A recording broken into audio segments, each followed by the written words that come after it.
Hi, my name is Shane Sato. I'm a photographer based in Los Angeles, California. I'd like to tell you about a story, an inspiring American story about the Japanese Americans who fought in World War II.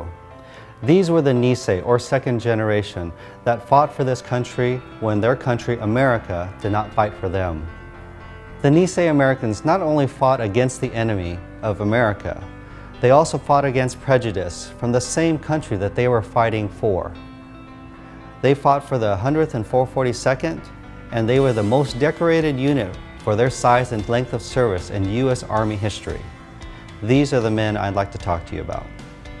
For me personally, this story really hits home because both my parents were involved in the war at that time. My dad was from Maui. He was too young to fight in the war at that time, but his older brothers, my uncles, fought in the 100th 442nd. My mom had her freedoms taken away as she was whisked away from Central California to an internment camp in Poston, Arizona. I always asked my mom about camp and thought that, oh wow, this is great. You went to camp for 4 years of your life. And she goes, oh, it was okay. I never understood that it wasn't the camp that I was really thinking about. It was basically a prison. So I'd like to talk to you about my project. I've been photographing these men for over 20 years. I really didn't know what I was going to do when I started, but I felt that it needed to be done. I tried to take these portraits and show a different side to the personality of Japanese men, or the Nisei. If you know any of these men, you understand that they're extremely stoic, pretty quiet, and it's very hard to get any kind of emotion out of them. Even taking their picture was very difficult. My dad, who was Nisei, would always do a disappearing act during the time when the family photo time was coming around. So it was, to say the least, getting personality out of them was a challenge.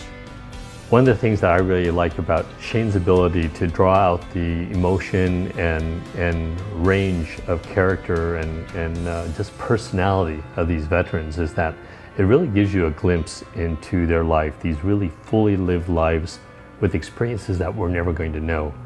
And by putting them in a comfortable place, we got to see everything from laughter to really somber, solemn moments that they reflected on in time in their life. And so I think you'll see those displayed on the pages. And I think one of the things that's really amazing is that you really do get the sense that a picture can touch your soul. So the other part that we decided to do is we tried to get some candid photos from them. Candid photos from that time, war era if possible, but just kind of to show a little glimpse into their lives at that time. Then we added a short story. The short story was not necessarily historical. I didn't want to make this a history book. And that's really what I wanted to do. It's kind of like talk story, how they say, like they say in Hawaii. That's what I hope that shows through in the portraits. And both of us worked really hard to provide a personal story that people could relate to and really appreciate as an added piece to this book. These short stories that we've written to give you a glimpse into the life of each one of these people, I think you'll find it really gives you as the reader a chance to look into this person's life and get a better sense of who they are and what formed them to become the person that you see on this page. So this project is very important to me. My family was personally invested. Me being a Sansei, or third generation Japanese American, people don't even remember that it was just a generation ago that my family had their rights and personal freedoms taken away.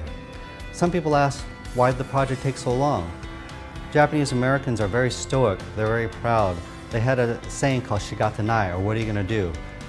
Meaning that they never talked about these things. My mom never talked about it, my dad never talked about it, my family never talked about it. So realistically, over the past few years, I was able to successfully photograph and share more stories about these vets. I'd like to continue to take photos of these vets on the East Coast and continue to take these photos as long as I can before it's too late. So now I'm asking for your support. The first book was funded and produced entirely by myself. I would like the opportunity to go to the East Coast and photograph men I have never been able to before.